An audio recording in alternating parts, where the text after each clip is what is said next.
పరిశ్రమ పెద్దలందరికీ కూడా నా విన్నపం, నిన్న మంత్రి గారు మాట్లాడినప్పుడు కొంత సినీ ప్రముఖుల విషయం ప్రస్థానం తీసుకురావడం, దాంట్లో సినీ ప్రముఖుల యొక్క మనసు నొచ్చుకోవడం, ఆ వెనువెంటనే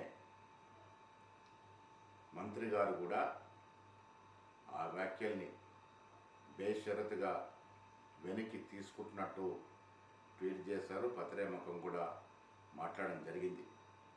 నేను పెద్దలందరూ కూడా విన్నవిస్తా ఉన్నాను సినీ ప్రముఖులకి, ఈ అంశాన్ని ఇక్కడితో ముగింపు పలకాలని. ఇక్కడ ఇరువైపులా మహిళలే ఉన్నారు. ఇరువైపులా మహిళలు ఉన్న విషయాన్ని గ్రహించి ఈ విషయాన్ని ఇక్కడతో ముగింపు పలికితే సమంజసంగా ఉంటుందనే మాట కూడా నేను విన్నవిస్తూ ఉన్నాను.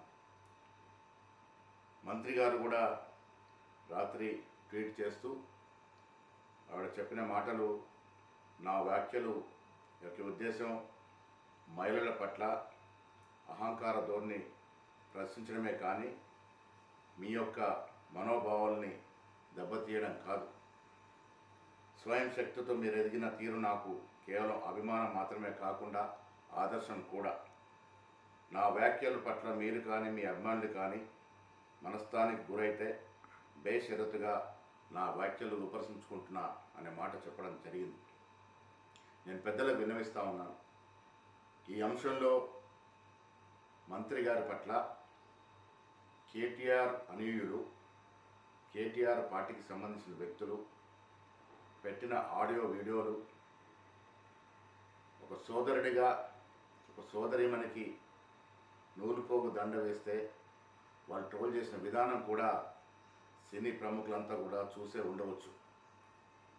ఆ మహిళ ఏ రకంగా బాధపడిందో కూడా మీరు ఒకసారి అర్థం చేసుకోవాల్సిందని విజ్ఞప్తి చేస్తూ ఉన్నాను. ఏది ఏమైనప్పటికీ ఇరువైపుల మహిళలు ఉన్నారు కాబట్టి ఈ సమాజంలో ఒకరి గురించి ఒకరు చెడుగా మాట్లాడే సంప్రదాయం లేదు కాబట్టి ఆవిడ బేషరతుగా ఆవిడ వ్యాఖ్యల్ని ఉపసంహరించుకుంది కాబట్టి ఈ అంశాన్ని ఇక్కడితో ముగింపు పలకాలని నేను సినీ ప్రముఖులకు పెద్దలందరూ కూడా విజ్ఞప్తి చేస్తూ ఉన్నా. ఇక మీదట కూడా మంత్రులు కానీ మా కాంగ్రెస్ నాయకులు కానీ మాట్లాడేటప్పుడు జాగ్రత్త తెలుసుకోవాల్సిందిగా కూడా ఈ సందర్భంగా సూచిస్తా ఉన్నాను. ధన్యవాదములు. అసలైన తొలి వెలుగు. ఫాలో వాట్సాప్ @తొలి వెలుగు official.